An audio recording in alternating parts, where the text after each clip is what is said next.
Selebgram Kota Medan Ratu Entok ditangkap dengan dijemput paksa oleh petugas Polda Sumut di kediaman tersangka yang ada di kawasan Kecamatan Medan Marelan.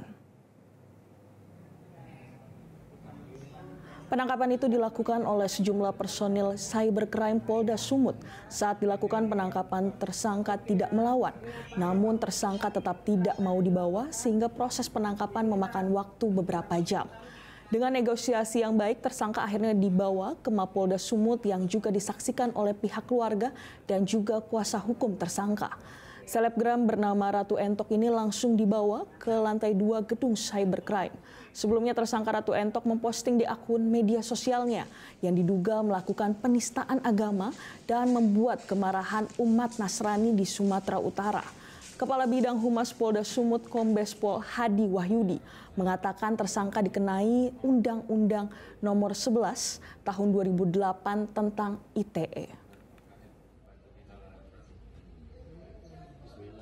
Postingan dari salah satu akun media sosial yang menyebutkan yang bersangkutan si RT ini untuk memotong rambut dan lain segala macamnya.